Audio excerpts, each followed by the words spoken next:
What's happening? I'm Spleenathon, and today I'm going to show you how to make a interchange in City Skyline even easier than it has been before. First thing you want to do is go to Editors, hit Asset Editor, and create a new one. Then you're going to select a random theme. It doesn't matter in the end. Now that you're in the Asset Editor, you're going to want to select Intersection. Now typically when people make intersections in City Skylines in the Asset Editor, they think to do it in this manner, which would make sense if it wasn't for the fact that we are not utilizing a large portion of the area. Basically, everything from here to here and beyond in this area here is going unused. Now instead, to make the most out of our area and make a more realistic interchange, we're going to build our roads across the diagonals. To make building across the diagonal easier for ourselves, we're going to click on the toggle snapping, disable all of them, and re-enable the angle and the grid, because that's all we're interested in. A circle that is not falling off the map and adheres to that diagonal. Go all the way across as far as it will allow you to go. And then you're going to do the same thing heading the other direction. Just continue adhering. There you go, there you go. Do it again down here. One of my recommendations is, because we are using straight roads, the way to make it easiest to continue going the same angle for us is just to build a short road in the exact angle you want, this exact 45-degree angle. Bring it as far as you can up here. Just go a little past, a little beyond, and continue. So right now we have all of our highways facing the correct direction we want for right-hand drive traffic. Now what I'm going to do is I'm going to take some of the part of here that's going to be elevated in a bridge and just delete some of it. I'm now going to continue using the straight road tool and go as far as I can over, change the elevation step to 1/4, press the page up button 3 times, and then go across. And that is how you make the smallest possible bridge you can. Now that you have 2 straight roads which line up perfectly with the intention of the other one, and they're both facing the correct direction, I'm going to delete these roads even further. Okay, and I'm then going to get this 3 long road, going to get the straight road back out, and I'm going to pull it out here and lower it all the way down to the ground as far as it will go.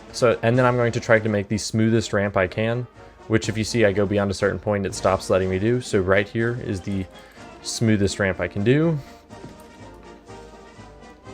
There's the limit. Do the same thing on the other side, and we can change the direction of the roads in a moment. Alright, that is perfect. Now I'm going to continue the roads just to connect them up to the bridge. And then I'm going to revert this road direction here and here. And there, we have 2 fully perfect roads.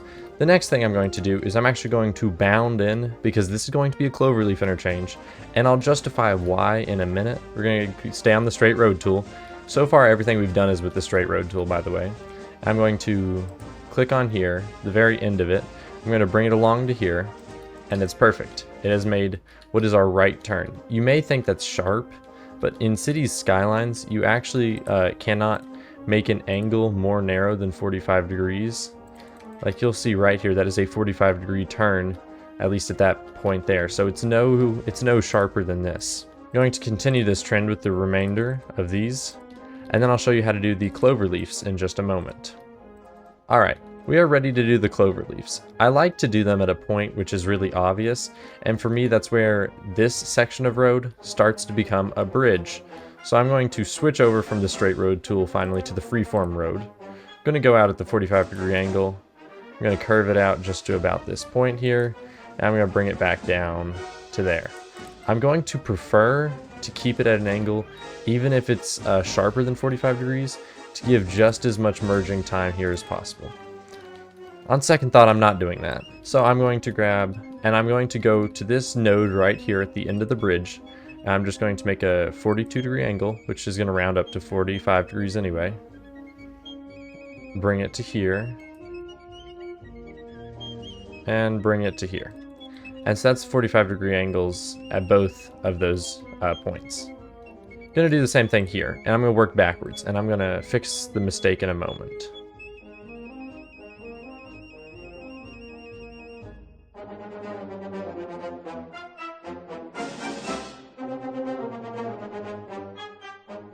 Alright, Now, unlike before where if we had a road direction facing the wrong way, we have these two road connectors telling us it's wrong, these cloverleafs will not be telling us they're wrong, because technically, I suppose, you could come here, exit right, and go this way, and then you could, I suppose, turn right and exit here.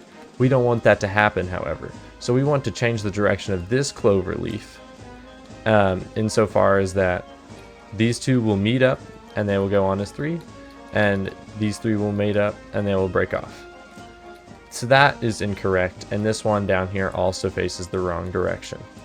It all comes down to how you made this yourself, where your mistakes are and how it's made. I think that has resolved a lot of the issue. Now, one of the other things I'm going to want to fix is the lane mathematics.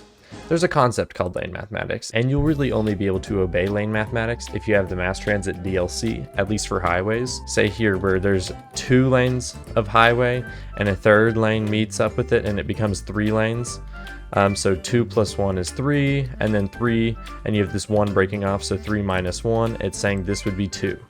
I don't have to explain lane mathematics to you. I have to explain, though, where we're going to disobey lane mathematics. So right now, I've set up the entire interchange to obey lane mathematics. If you'll look here at this cloverleaf located in Christiansburg, Virginia, you'll notice it is a little different, especially right here, where I think they did sign clever. They obeyed lane mathematics up to this point where they have 3 lanes, 1 breaks off, it becomes 2. They have 2 lanes, 1 joins on, it becomes 3. But here they realized this traffic that just merged on might have a difficult time getting off right before it's forced to take this next ramp. So what they did was they gave them a little extra time, and lane mathematics is disobeyed here as this lane branches off. And then they wait a brief moment, there's an arrow indicating this lane ends, and it ends just after that, and then lane mathematics is obeyed again, 2 plus 1 equals 3. In the same vein, we're going to disobey lane mathematics. Right here where this right lane of the cloverleaf is forced to merge off, we're actually going to increase it just a little bit for just that short distance, and we're going to do that over here, and we're going to do that over here, and we're going to do that over here. And everywhere else, lane mathematics is going to be applied and is going to work, but just for this segment here, it is not. Then I'm going to hit the pause menu, I'm going to hit save asset, I'm going to name it the Cloverleaf, copy that name over here to the asset name Cloverleaf, change the photos so that they'll be Cloverleaf, hit save. Now that I'm done building my asset, let me go put it to the test. I'm going to quit to main menu, obviously. And what I'm going to do is I'm going to make a new game, and I'm going to go to the traffic testing map. Oh, look at this, place intersections. Is it cumbersome to build intersections? Build a few in the asset editor and use them in the game as many times as you want. This was thinking exactly what I've been trying to teach you this whole episode. You can spend a lot of time making custom intersections. Matter of fact, I recommend you do that for at least service interchanges, but for system interchanges, which will be so tedious and time consuming, just go ahead and skip it. Alright, so here you'll see, this is the game's base cloverleaf intersection. You can see roughly the footprint it takes up, and this is my cloverleaf. Once I rotate it 45 degrees for it to be accurate, you can see it takes up a whole lot more land. Place it down with a simple left click, and let's get it hooked up. Now you'll see the lanes coming in is 4 lanes, so I'm gonna go ahead and, well shoot, why are you being stupid? So I'm going to connect 4 lanes up to it on each side. I'll reverse directions to make it work. And I'm actually going to increase the lane count about everywhere by 1. I need to reverse this direction here, this direction here, this direction here, and this direction here. I then need to take these 2 lanes, bring them up to 3. And so you might be thinking we're back where we started, and you are absolutely right. Now we're going to get a 4-lane highway, and we're going to put it right here. I'm prone to making mistakes, and so I'm going to go through this carefully to make sure I haven't. So, lane mathematics time. 4 minus 1 is 3.